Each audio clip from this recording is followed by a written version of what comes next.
Hello and welcome. My name is Roger Quayle, and you are listening to My Life in the Mosh of Ghosts.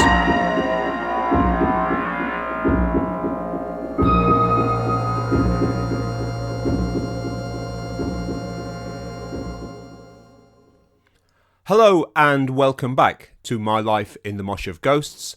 This is your host, Roger Quayle, and thank you for joining me. Today's episode is something a little bit different. It's my first live encounter with classical music, and it's also about the joy and pain of teenage infatuation. So here we go. From Manchester, it's the Hallé Orchestra at Sheffield City Hall on Saturday, the 6th of October, 1979.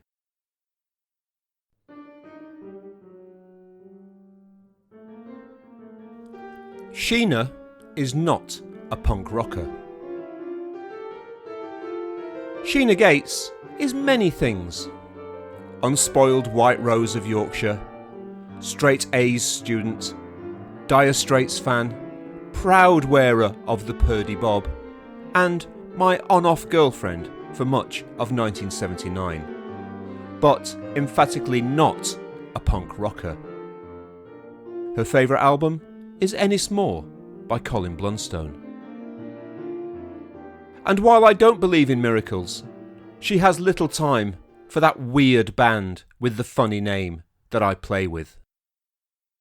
Nonetheless, I am as smitten as a kitten with a ball of twine, and Sheena is happy to watch me bind myself in besotted knots. Sheena has cultivated a cultured palate, more Joyce Grenfell than Joy Division, and I have accompanied her on some highbrow evenings, to the Crucible Theatre to see Much Ado About Nothing, and even to a night at the ballet.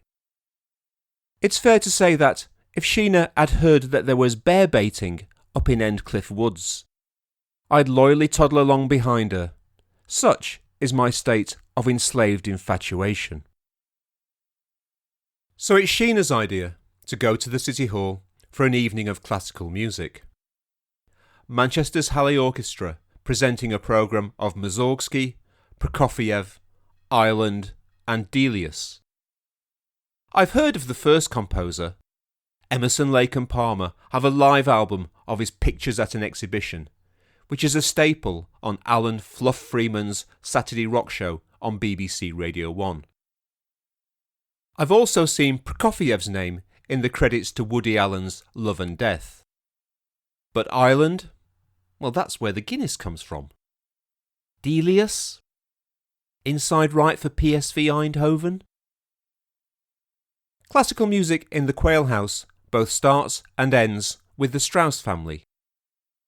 Mum and Dad loved the Waltz and Schmaltz TV series, and we have 2 albums of proper music, Dad's definition, composed by Johann Strauss I and his polka-mad progeny. These are the Viennese whirls in his Quality Street tin of taste, which is otherwise largely made up of easy-listening fondants from Klaus Wunderlich, Roberto Delgado, and Manuel and his Music of the Mountains. The only Strauss I like is Richard. His Also Spracht Zarathustra was used by the BBC for the moon landings and in Stanley Kubrick's 2001. However, my level of ignorance on classical matters extends to not knowing that the only thing he had in common with the Austrian Strausses is a shared surname. I'm back in the City Hall for the first time since seeing Bill Nelson's Red Noise here. Sheena is seated on my right, and it is immediately apparent that we are the youngest people here, apart from some posh kids who've been dragged along by parents determined not to let them be infected by that loathsome, banal pop music. There must be 2 platoons of pearls and penguin suits. I can almost hear David Attenborough gently narrating Life on Earth. The Hallé Orchestra start to assemble, a dark philharmonic fog rolling down from over the Pennines. They tune up, and it sounds exactly like the beginning of Sgt. Pepper's Lonely Hearts Club Band. The multitude are then joined, to what I assume is ironic applause, by a latecomer clutching a violin. "Orchestra leader," whispers Sheena. Finally, to yet more rapturous approval, the conductor takes to the stage, acknowledges our welcome, and turns to face his expectant musicians. The sound is monumental. It's different to rock music, somehow more enveloping, a sea of sounds flowing over the body, undulating waves caressing the ears. The sonic bombardment of PA stacks is absent. There is no amplification on stage at all. Suddenly, the music stops, and I take this as a cue to start clapping. 2 slaps in a Turkish hammam. An elbow from Sheena, and a brace of nearby shushers. Apparently, it's the end of the first movement, not the whole piece. It's okay to cough now, but not to clap. The music restarts. Curlicues and contrails hovering just above our heads. An invitation to reach up and run curious fingers through this fine suspended mist of sound. I think I understand how the conductor gets his name.